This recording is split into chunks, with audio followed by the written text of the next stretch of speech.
בשנים האחרונות עלה בצורה משמעותית אחוז ההורים שבחרו שלא לחסן את ילדיהם או לחסנם חלקית. הסיבה העיקרית לכך היא שהמידע בנוגע לנזקי החיסונים הפך להיות נגיש, וכל הורה שבוחר ללמוד ולחקור את הנושא יכול לעשות זאת בקלות. סיבה נוספת לירידה במספר האנשים שבוחרים לחסן היא חוסר אמון הולך וגדל של הציבור במערכת הרפואית, וחשיפת ההשפעה העצומה שיש לחברות התרופות עליה.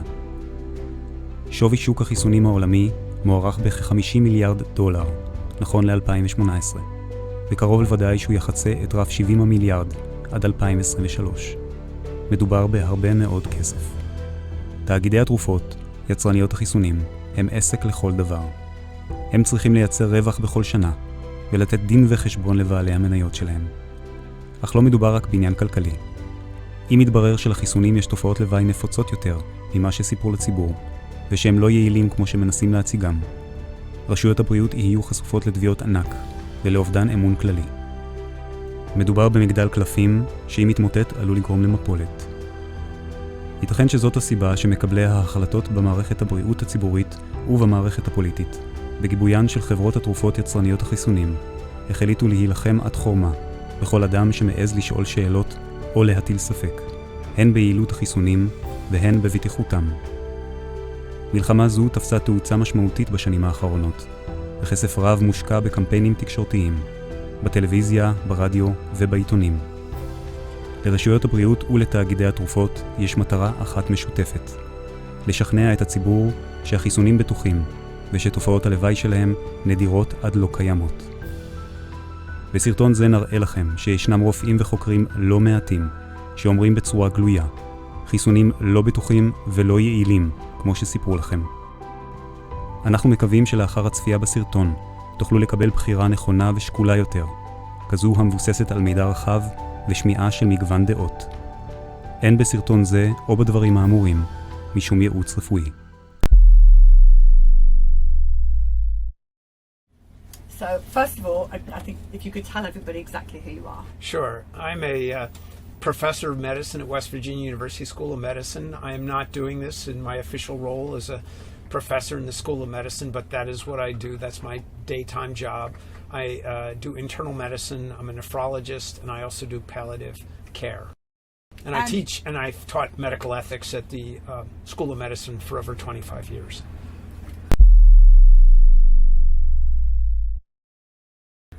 So powerful position that you're in, and it's a very brave thing what you're doing, because you could potentially lose your job.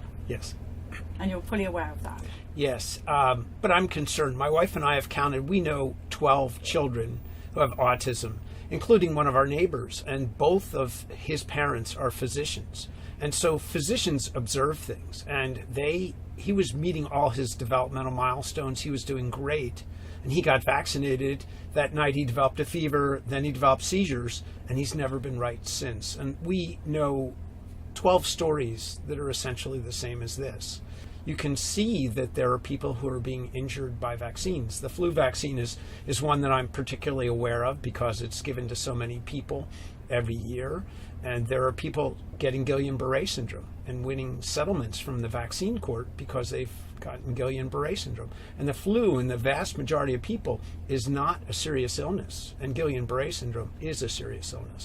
So the point is that although we may be told that the flu vaccine is safe, it may be true that some people can receive it without any injury at all, but people are being injured because the vaccine court is paying out several $200 million a year for the last 5 years on average per year because of people who've been injured by vaccines. And the flu vaccine is currently, I think, the big one, although I've heard that the Gardasil vaccine is now becoming another very big one. And people, somebody at lunch, I was just talking to somebody at lunch who was telling me that his child got transverse myelitis after a vaccine. And he was not informed that that is a risk. But if you read the package insert, that is a risk from these vaccines. These are major risks for what usually are mild illnesses. Measles is a mild illness. Chickenpox is a mild illness. When I was young, I went to a chickenpox party because my parents wanted me to get chickenpox so that I would have lifelong immunity. So unfortunately, we are having major injuries like autism is a lifelong injury for something that itself would have been a mild illness. So I think it's a matter of informed consent that people be told and then be able to decide whether they want it or not. Unfortunately, for children attending public school, it's mandatory. And so they don't get a choice, which isn't fair. It's what is so sad with all the stories that we record here is the same thing when we take our children back to our doctors and say, look, he's had a seizure, look, he's sick, or something's wrong. Yes. And just following the vaccine, all of them say the same thing. It's not, they don't listen. It's not the vaccine, so we're now going to put your child through a whole load of unnecessary tests. Yes. And our children off they go to psychologists, psychiatrists, or anywhere but the vaccines. It's just no, not the vaccine. They don't. It's like they've been told to say. Why would you not say, okay, let me see why? So I think you need some humility on the part of physicians. First of all, physicians have not been trained that vaccine injuries could be this great. And secondly, I wish more of my physician colleagues were humble enough to say, well, let me look into this, as opposed to, no, it couldn't be, from the immediate reaction. Right, so this is very exciting that we've got Dr. Jane Donovan here. Very exciting.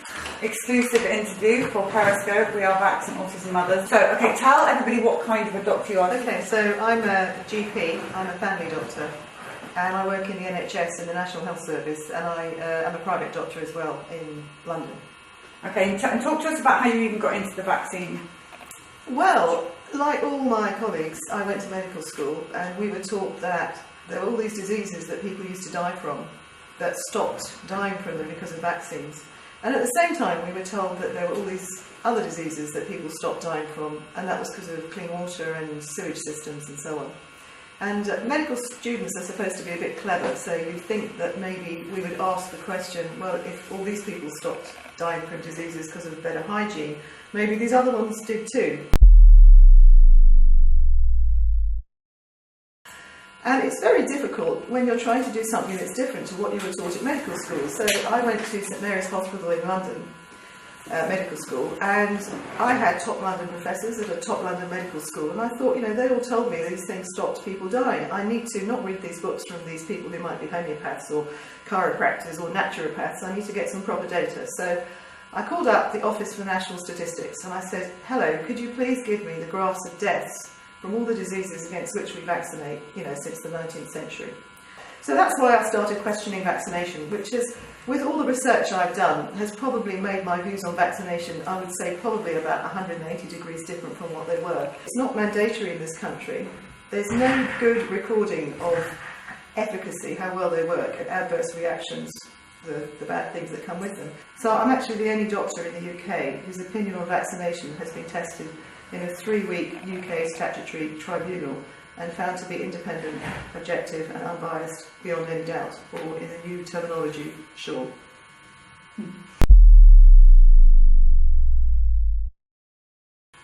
One of the things that we're seeing, travelling around America and Narvi, we are horrified. It's like night and day, clear as a whistle. The unvaccinated are super healthy, sort of unbelievably healthy, yes, and bright. Yes. And they've got this beautiful look, and their families are very calm. And then we have the vaccinated families who are stressed out, tired, injured children, crying, huge emotion and pain that ripples around the siblings and everything. It's the same story everywhere we go. Yes. Why have we not got the independent vax versus unvax study? Because it would be game over if we had that. Well, the argument is always it would not be ethical to withhold such a life-saving intervention from people. When you talk to vaccination experts and say to them, why don't we do these trials? Because in this country, in the UK, at least 5% of children are not vaccinated. And the birth rate is between 500 and 700,000 a year, so we'll make it 500,000 because it's easy for the maths. So that means 25,000 children a year are not vaccinated. So in 4 years, that's 100,000. In 12 years, that's 300,000. We don't do them because people say, well, actually, a lot of the parents who don't vaccinate are sort of, they're particular about their children's health. So if we compared them with vaccinated children, it wouldn't really be quite a completely fair comparison, because obviously those children, would do better anyway. So what they're saying in a backhanded way is that there are things you can do to disease-proof your children and make them have a better outcome with the disease. because they're just saying they don't want to test the vaccine against these people because they'll have a better outcome anyway, so it won't make the vaccine look so effective. However, if you're worried about vaccination and you're worried about the disease, and you go to your GP and say, look, I'm really worried about the vaccine, I'm really worried about the disease, is there anything else I can do to help disease-proof my child? They'll say, there's nothing.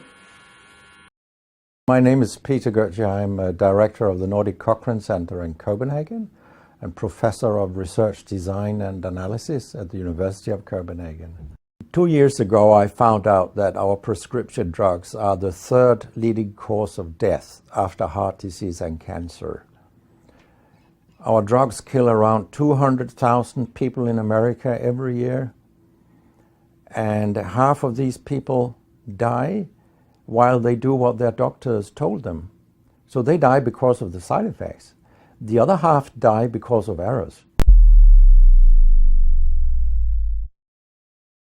So the other thing I found out 2 years ago was that much of what the drug industry does fulfills the criteria for organized crime in US law. And they behave in many ways like the mafia does. They corrupt everyone they can corrupt. They have bought every type of person, even including ministers of health in some countries. So there is a huge amount of corruption. In my country, for example, Denmark, we are regarded as having very little corruption. But yet we have thousands of doctors on industry payroll, although we are just 20,000 doctors. So this is an effective kind of corruption. The drug industry buys the professors first, then chiefs of department, then other chief physicians and so on. They don't buy junior doctors. So when several thousands are on industry payroll, it's really, really bad. I've been studying vaccines for close to 17 years. I'm not really here to speak against or for vaccines. What I'm here to speak about is for science. And I'm advising you and asking you to look at the science and not at the rhetoric.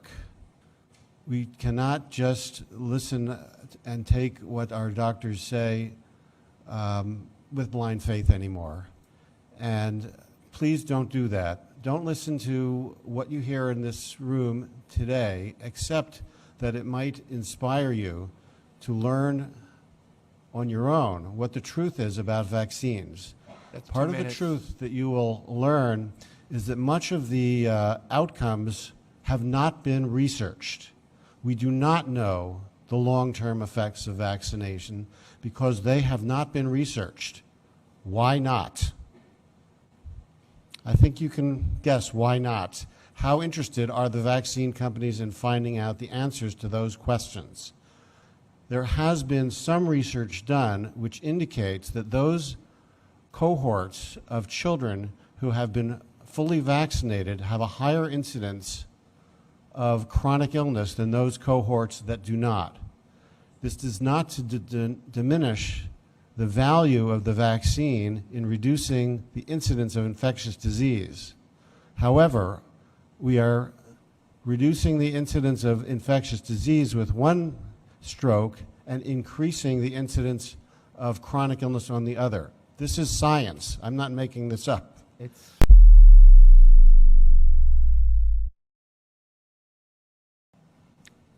When I was in medical school, I was taught, don't talk about the bad side effects. You're going to scare the patient.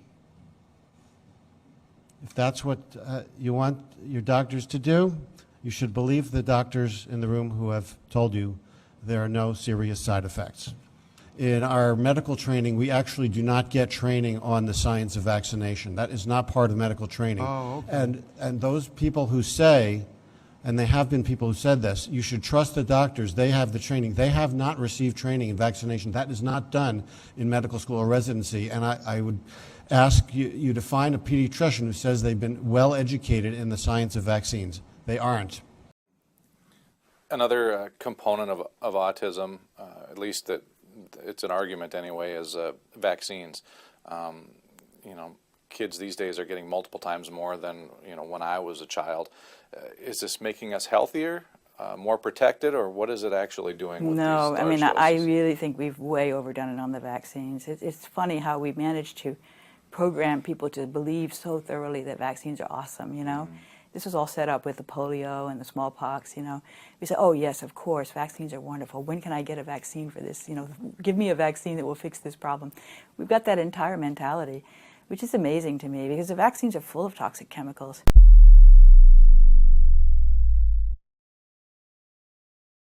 I looked at the aluminum because that's the one that's gone up quite a bit. We have a lot of aluminum-containing vaccines now that we didn't have before. So that one fits with the what's going up in step with the autism increase. Lots more aluminum-containing vaccines. I mean, for example, even HPV, which has just been introduced, Gardasil, they're giving that to these kids, teenagers. That's loaded with aluminum. And that's a very nasty vaccine. I've looked at that one too, and it has much, much more severe reactions to that one than to other vaccines that these kids are getting. So it's a very toxic vaccine. And totally unnecessary, in my opinion. And they can't even prove that it's actually doing what it's claiming to do because it's like 60 years later when you're going to get this cervical cancer that it's supposedly protecting you from, you know? I don't know why anybody would think it was a good idea to get that vaccine. And young girls' lives are being destroyed. They're dying, or they're getting some debilitating autoimmune disease, you know, from that vaccine. It's very clear from the data. Now, this is something that a lot of people don't think about, and physicians know almost nothing about, and that's food allergies affecting the brain. We call them brain allergies.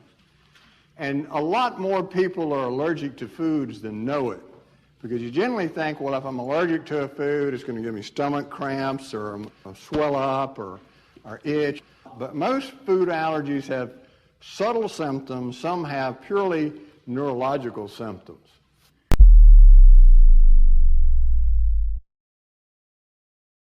Now, what happens is when you're eating these foods that you're allergic to, they enter your bloodstream as whole food components, which they're not supposed to do.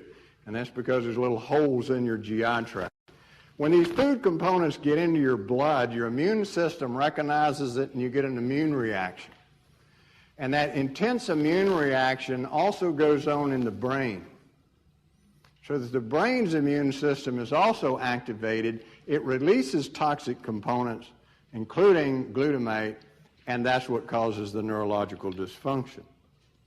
The same effect happens with over-vaccination. And this is why vaccinating kids with so many vaccines is producing all these neurological effects. ADD, ADHD, autism, is because when you vaccinate a kid, you not only activate his immune system where you vaccinate him, but you turn on the brain's immune system, just like the food allergy, with one major difference, is that when you inject him with a vaccine, the immune reaction goes on for years, nonstop. And so that kid has an inflamed brain that will not calm down, and that's what produces this brain dysfunction. And this has been shown numerous times in every kind of study you can imagine. הרקע שלי בחיסונים זה משהו כמו מחלה זה רע, חיסון זה נגד מחלה, החיסון זה טוב, זה פחות או יותר היה ההבנה שלי.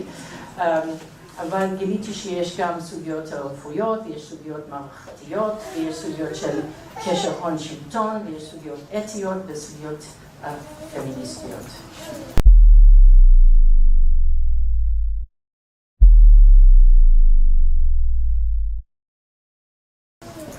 אז מדובר בשני חיסונים, גרדסיל וסלבריקס, בטח אתם שמעתם כבר על זה, ובארצות הברית אושר גם גרדסיל 9, שמכסה 9 זנים של HPV. אוקיי, אז לגבי סרטן צוואר הרחם, השאלות שאנחנו צריכים לשאול זה, האם אנחנו כאן בארץ צריכים חיסון נגד סרטן צוואר הרחם? אז קודם כל צריך לזכור ששיעור סרטן צוואר הרחם בישראל הוא בין הנמוכים בעולם המפותח. זה נדיר ביותר שאישה תמות מסרטן צוואר הרחם אם עושים את בדיקת הפער. אוקיי, אז מה קרה? ב-2007, אוקיי, יש שיווק תחום כניסת החיסון, אוקיי? ואז היה גיוס של סלבס לקמפיין של האם אתם יודעים שסרטן צוואר הרחם זה מאוד מסוכן, האם אתם יודעים שזה קשור ל-HPV וכו'. ואז גם הגיעו הלוביסטים לוועדה לקידום מעמד האישה, שבאמת, תחת הכותרת של זכויות האישה, הם לחצו על הוועדה לתמוך, וללחוץ על משרד הבריאות, לתמוך בחיסון. ואז אני התחלתי ככה בדיעבד, ככה לשאול את השאלה, איך זה קרה? איך זה קרה? ויש אישה בשם יפה שירז שכתבה את הדוקטורט שלה באוניברסיטת חיפה. אני חושבת שגם היא כותבת עכשיו ספר על זה, אז באמת הקמפיין המבריק של מרק ו-GSK על סלריקס והגרדסיל כדי באמת להכין את הקרקע, ללחוץ על רופאים, לגייס את הסלקס וכולי, כדי באמת שהקרקע יהיה ממש פורה.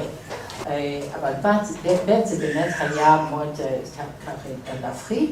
חוץ מזה, זה לא חיסון נגד סרטן צוואר רחם. עד היום אין לנו שום הוכחה על השפעה של צוואר רחם, זה לוקח 20-30 שנה, עד שאנחנו נראה את ההשפעה. 90% מאנשים שנחשפים ונדבקים מ-HPV, מתפתחים, מתרפאים מהנגיף. וזה מאוד מאוד חשוב לזכור. לכן אי אפשר להגיד שהעניין של ההדבקה של HPV זה אומר סרטן צוואר רחם. זה מאוד מאוד חשוב לזכור.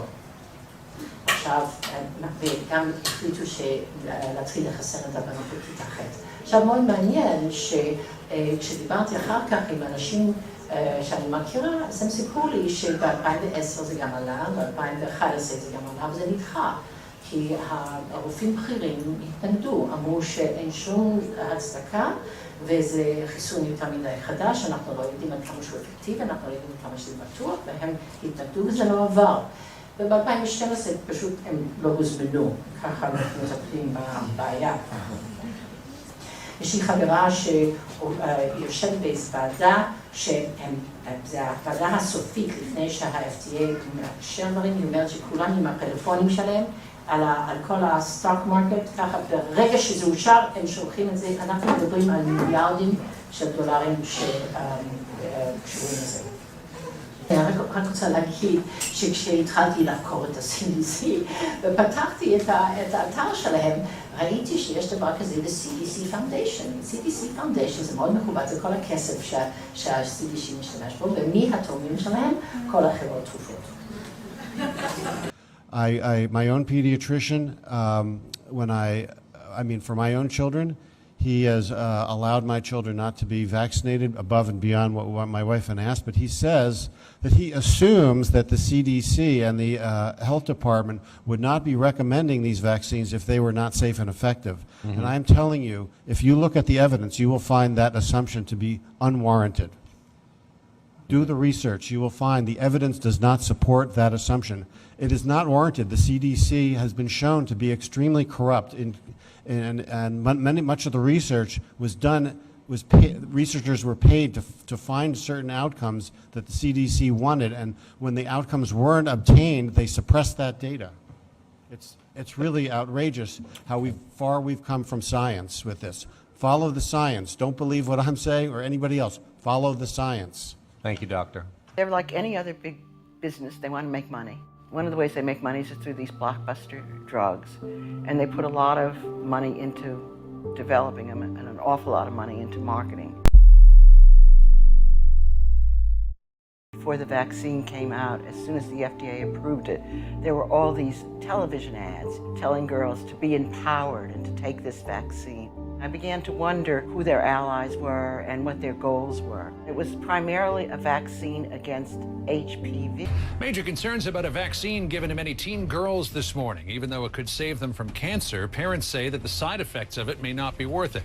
Since Gardasil hit the market, there's been an alarming number of serious adverse reactions and even deaths that some say are linked to the vaccine. Aluminum causes a lot of neurological side effects, a lot of local side effects in terms of swelling, redness, injury at the arm where they get the injection. But in the initial Gardasil trials, Gardasil was given to one population and the placebo group was giving a shot of aluminum. When the results came out, they said that the Gardasil vaccine had the same number of side effects reported as in the placebo. Therefore, the vaccine is safe as placebo is nothing more than a lie, because we've used a toxic chemical instead of sterile saline or sterile water that would be completely inert. Gardasil was the worst thing we had ever seen in terms of the symptoms that were showing up. Coma, spontaneous abortion, death, of course. And I don't understand how the government can be promoting so enthusiastically a serious toxin. Everybody that I've encountered in my former career as a pharmaceutical executive are out there with their hands out. You know, everybody's begging for money. Nobody has any money. The government doesn't have any money. Universities don't have money. Nobody's money. The only ones that have money are these big multinational corporations.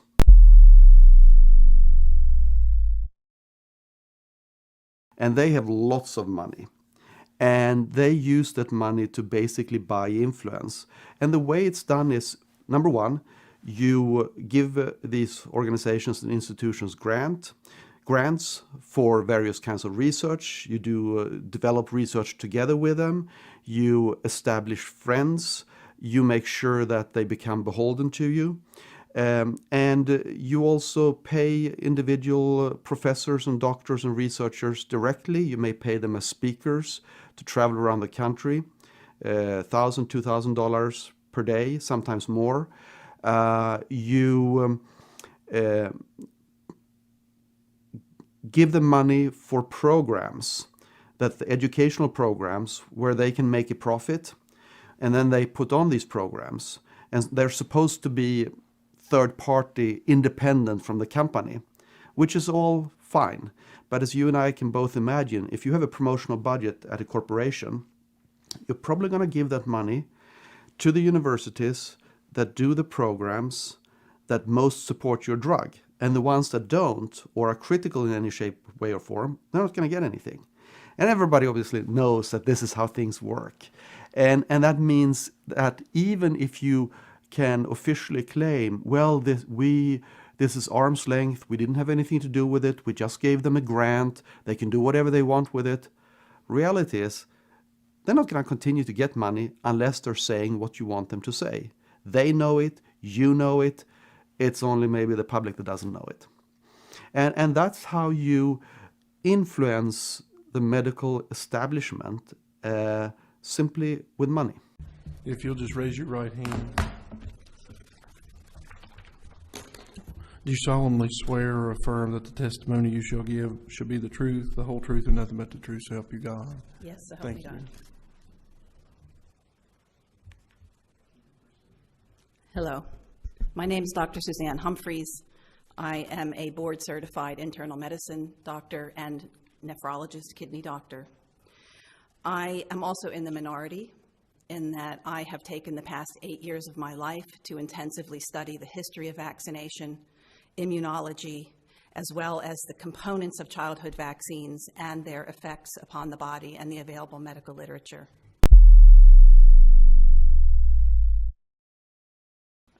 I'm not going to call myself an expert. I'm just going to say that I am an educated medical doctor with a board, with a medical license in the state of Virginia and the state of Maine, and I've taken on the issue because I witnessed my own patients falling ill, in many cases immediately after being vaccinated, oftentimes within 24 hours of being vaccinated in the hospital with no other explanation.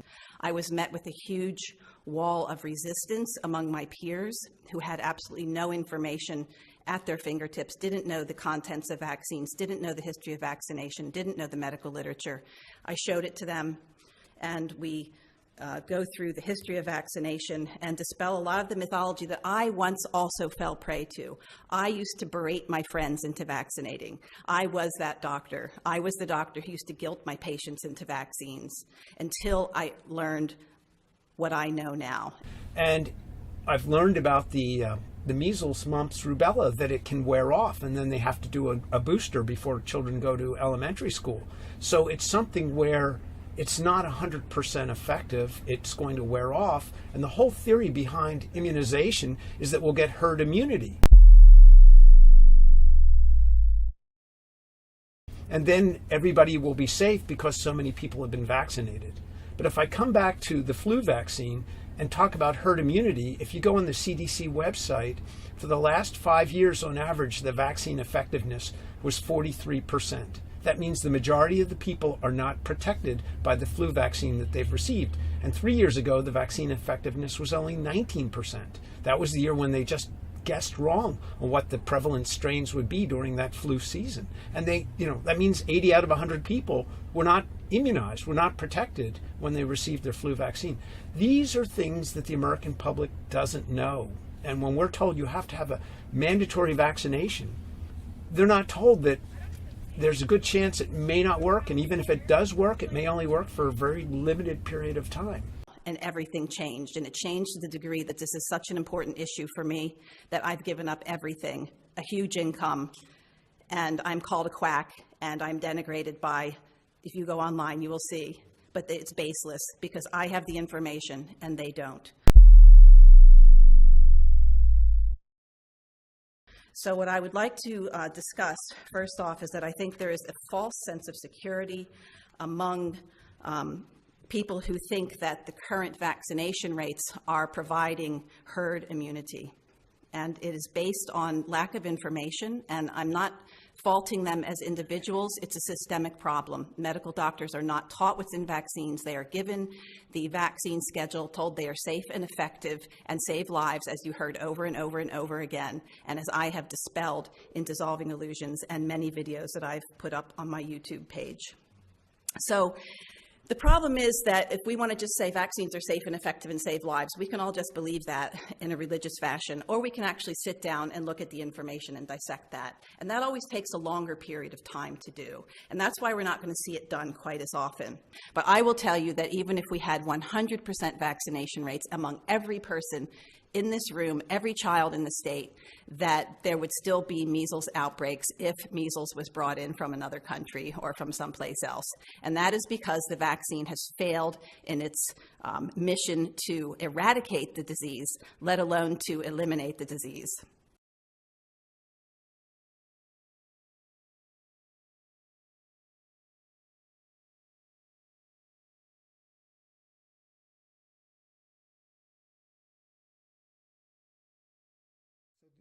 What we had the opportunity to do was to measure the aluminium content of the brain of individuals who died with a diagnosis of autism.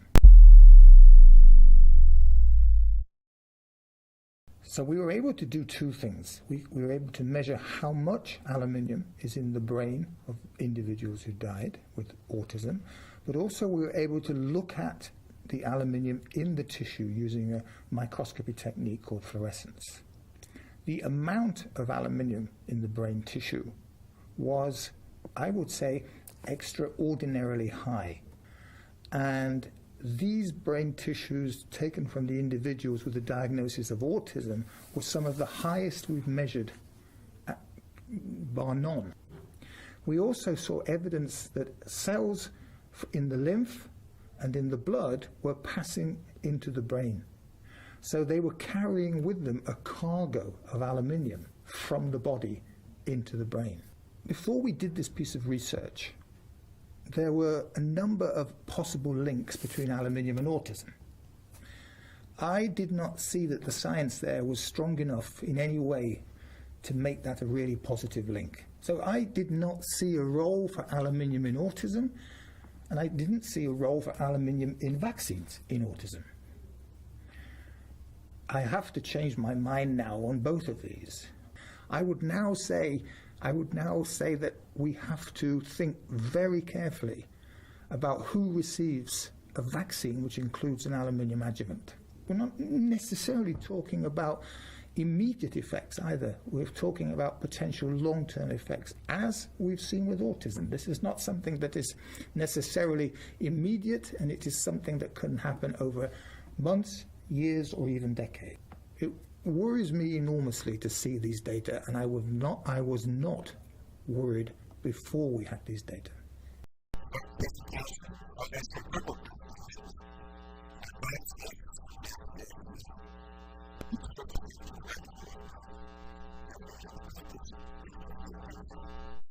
I am here to share with you some information and data that Sound Choice Pharmaceutical Institute has been working on for the past several years about the widespread and pervasive use of aborted fetal material in biomedical research and drug production, in cosmetics, and in the food and beverage industry. I obtained my doctorate from Stanford University in molecular and cellular physiology in 1990 and completed my postdoctoral work at the University of Washington. During my career, I have done work from basic biological and drug discovery through clinical development. I am an inventor on 22 issued U.S. patents, and several clinical trials have resulted from these patents.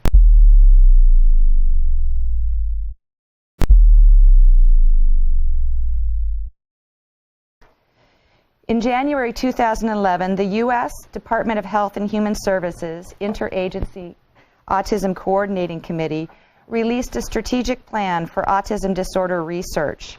In this plan, they accept the June 2009 recommendations of the National Vaccine Advisory Committee to support additional studies into the link between vaccines and autism disorders. From the data sets that the EPA analyzed, a change point occurs in birth year 1988. What this means is that autism was rising at a lower rate in children born prior to 1988 than in children born after 1988. Sound Choice has analyzed the data sets used by the EPA, and we have confirmed the 1988 EPA change point and furthermore identified 2 additional U.S. change points, one in 1981 and the third in 1996. Taken together, the work at Sound Choice and the EPA publication established 3 U.S. change points for autism disorder, 1981, 1988, and 1996. These data indicate that some widespread, perhaps almost universal exposure or environmental trigger was introduced that would affect children born in and after 1981, 1988, and 1996. There are those who may tell you that the vaccine autism question has been answered and debunked. However, not only is the U.S. Health and Human Services IACC strategic plan calling for further investigation of the link between vaccines and autism, but they are also calling for investigation of biological agents contaminating the vaccines that we inject into our children. What are these biological agents? For instance, as can be found in Merck's summary basis for approval, which is Appendix F, page 3, for the chickenpox vaccine, over 2 micrograms of residual double-stranded human fetal DNA are present in each vaccine, which is approximately twice the amount of the active ingredient of the vaccine, which is the varicella virus, a DNA virus. As FDA scientists state in their 2008 publication in the journal Biologicals, the danger of residual DNA in vaccines has been debated for over 50 years without appropriate studies. The 2008 publication by these FDA scientists demonstrates the real and present danger of human DNA residuals in vaccines, which include cancer, autoimmunity, and genomic disruption. As I have already mentioned, the IACC strategic plan well summarizes data demonstrating de novo genomic disruptions at varied sites in at least 10% of children diagnosed with ASD. Sound Choice became interested in the potential link between vaccines and autism because we were approached and asked to develop alternative vaccines for parents who objected to the use of human fetal cells for vaccine production. In the U.S., over 10 vaccines are manufactured using human fetal cell lines, and for MMR2 and hepatitis A, there are not alternatives available in the U.S. The vaccine for chickenpox is also produced using a human fetal cell line, and the only alternative anywhere in the world, which some data indicates may be the preferred alternative, is natural exposure. In taking on the mission to provide alternative vaccines to those who object to the use of human fetal cell lines for vaccine production on a moral basis, we began to study the literature surrounding vaccines. The vaccine autism controversy is difficult to miss, and simply reading the published literature should immediately arouse curiosity in a fresh and objective perspective mind. Firstly, even in the publications that claim no link between MMR and autism, there is an evident autism change point in 1988. Prior to 1988, the MMR in the UK was produced in animal cell lines, and in 1988 and 1989, 3 new MMRs replaced that original MMR, all of which use human fetal cell lines for the production of at least one of the viruses contained in the MMR. Having worked in commercial biotechnology and clinical development programs, I was aware of the residuals that would be found in vaccines, and having also worked with homologous recombination and molecular biology, I was also aware that the human fetal DNA introduced in vaccines has the potential to elicit autoimmune responses or to incorporate into the recipient's own genes and disrupt normal protein production. What we have found is that across continents and across decades, changes in autism disorder, not considering autism spectrum, but only autism disorder, are clearly associated with the introduction of vaccines produced using human fetal cell lines. Each time we inject our children with one of these vaccines, we are also injecting them with residual fetal human DNA. And not included in my written testimony, but something that I want to add orally, is also the fact that within the past 5 years, in our combination polio vaccines that we are given to children at 2 months, 4 months, and 6 months of age, a significant proportion of our children at those early months of life are also receiving from the poliovacs contained in those combination vaccines human fetal DNA. And this may be why the apparent earlier age of autism onset that we're seeing in the past few years. There are also viral contaminants from the human fetal cell lines used to produce the vaccines present in the final product. Human endogenous retrovirus K is present in the MMR2, in Merovax, which is a monovalent rubella no longer produced, and the chickenpox vaccines. This work was published in the Journal of Virology in 2010. HERV-K, human endogenous retrovirus K, is a virus related to the MMLV virus, a virus that was used to deliver gene therapy in clinical trials for boys with SCID disease, that's severe combined immune deficiency. They're also known as the bubble boys.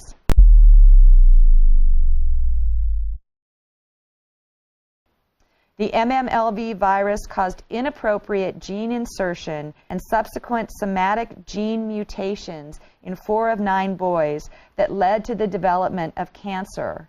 Although experts testifying prior to the initiation of those clinical trials estimated the risk at 10 to the minus 26, the actual risk turned out to be 4 of 9 boys developed cancer. So not only was human fetal DNA introduced to our children with the MMR2 and chickenpox vaccines, but a retrovirus capable of enhancing genomic insertion was also introduced in these vaccines. There are clearly several safety issues with our current vaccination program that have not yet, but need to be addressed, which may also include the number of vaccinations delivered to children over short time periods.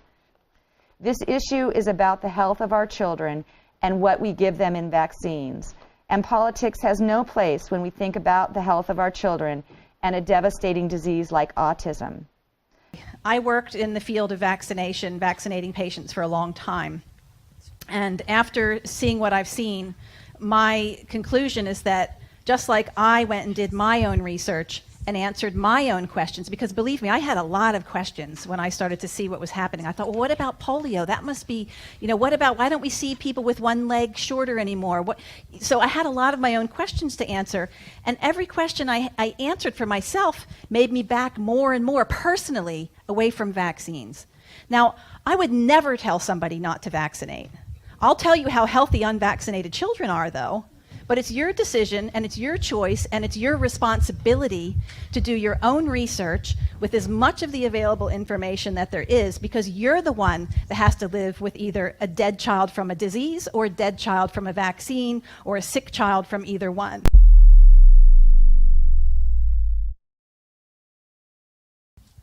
So how many kids are walking around right now having sniffed a live influenza vaccine? Or having had rotavirus vaccine and the shedding through the stool? How many measles, mumps, rubella vaccines? We've got a lot of live vaccines, oral polio vaccines in some countries. Again, a problem.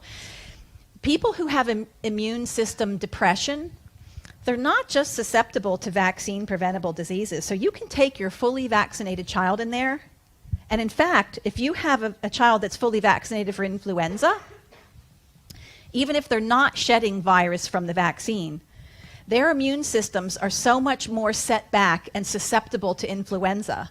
So it's a completely backwards argument. But if you look at the pertussis, the whooping cough, that vaccine actually makes the people who are vaccinated silent carriers.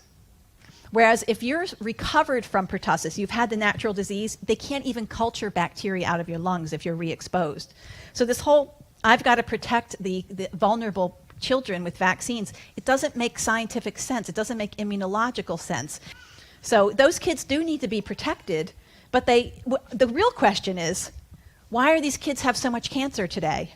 Ask that 70-year-old teacher how many, people they've known in their lifetime back then with kids with cancer. Today, cancer institutions with billions of dollars of funding are cropping up all over the earth. They're the most highly funded parts of most hospitals. And, I think that vaccinated, unvaccinated study really needs to be done, because we need to also look at the rates of cancer between the vaccinated and unvaccinated and the medicated and unmedicated child.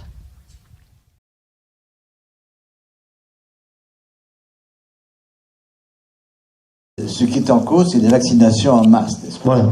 On ne fait pas d'enquête préalable sur la personne qui reçoit le vaccin. Ceci doit disparaître. Il n'est pas nécessaire d'avoir une vaccination en masse. Et en Europe, Madame Merkel a dit publiquement qu'elle était contre la vaccination obligatoire.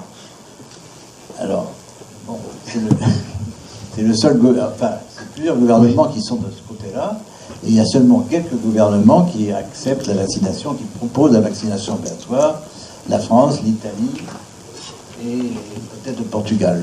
Oui, alors, une autre chose, on a quand même le droit de se poser la question, est-ce que les vaccins ou les hyper-vaccinations, vous voyez pas les vaccins en général, mais les hyper-vaccinations ne sont pas en cause avec cet aluminium qui est un produit qui peut aller vers l'os et qui peut être donc une inflammation chronique au niveau de l'os et peut-être déclenchée. Or, ce n'est pas très difficile, à partir du moment où nous avons des cas comme cela, d'aller étudier au niveau de la tumeur elle-même pour voir s'il n'y a pas un stockage aluminique anormal. Et ça, moi je pense que ça peut très bien être fait dans le cadre de la recherche, ça doit être financé par l'État, par le directeur de l'INSERM, lequel directeur de l'INSERM d'ailleurs n'est autre que le mari de notre propre ministre de la Santé.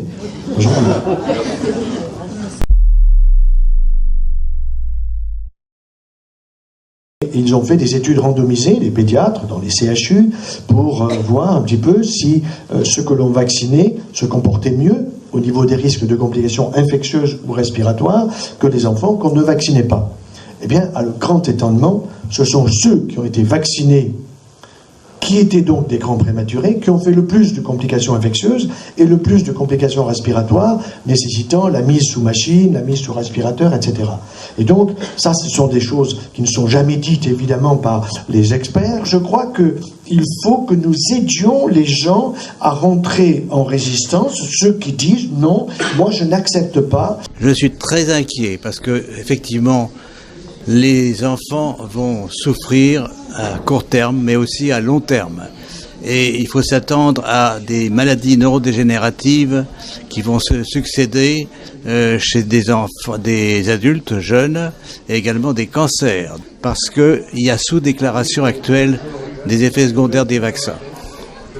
Mais nous sommes pour que la vaccination soit dépendante du médecin et de la famille dans un rapport étroit entre les deux.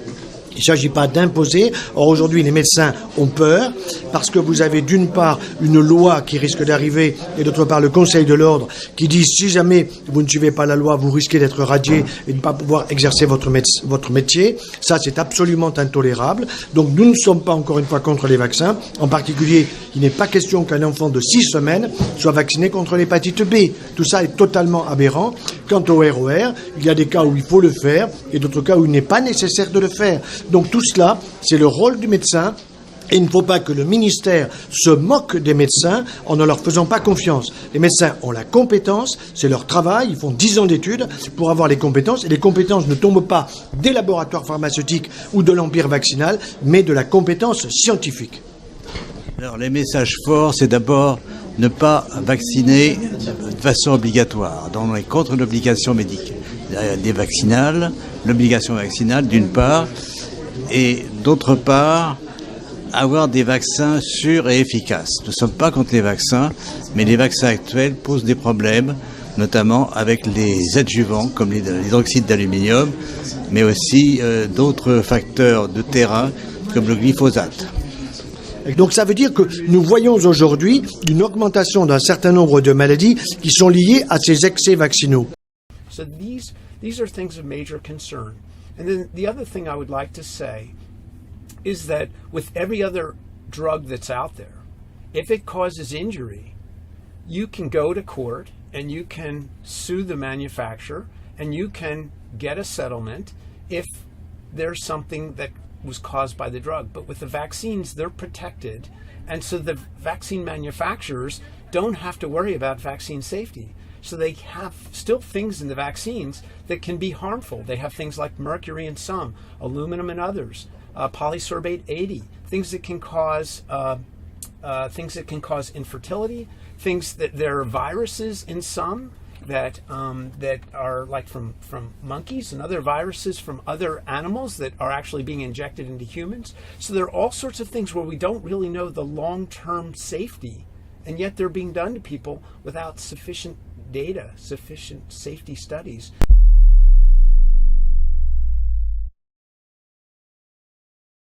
I think there's been some pharmaceutical company pressure and certainly some influence, and there's a conflict of interest issue as well that's being raised against the CDC, because the CDC is the one who issues these guidelines for vaccine schedules. There really needs to be a cleaning of the house at the CDC. I think it's really sad that you fear losing your job to speak the truth. Why is it this way? Why is a doctor of your experience and integrity and everything else, why should you be scared to speak out? Why is this happening? I think it's the pervasive influence, I think, from starting with the pharmaceutical companies, I'm afraid, that's causing everybody to feel like they have to speak in favor of vaccination. Unfortunately, physicians are afraid because organized medicine has been misled, and I think it's really because there's been misleading data from the CDC, has been misled into thinking that vaccinations are uniformly a good thing, when what you and I have just been discussing is they are not uniformly a good thing. They can cause serious harm, and people should be free to choose whether they want to be vaccinated or not. Dr. Costello said, and I really appreciate what she said, really even one death is too many. And she said that there have been 2 measles deaths. Actually, she talked about the measles death, I think, in 2015. There actually was another measles death in this country reported by the CDC in 2003. So there were 2 deaths, measles deaths, between 2003 and the present. What didn't come out in the testimony is during that same period of time, again, this is from the Vaccine Adverse Events Reporting System, there have been 127 measles vaccine-related deaths. So if we're worried about 1 death or 2 deaths from measles, What about 127 deaths from the vaccine as a complication? And I didn't mention, but obviously, you know, the flu vaccine has also been reported to cause deaths as well. And so what happens when you discuss with your colleagues your feelings on vaccines? So unfortunately, they're not very open-minded.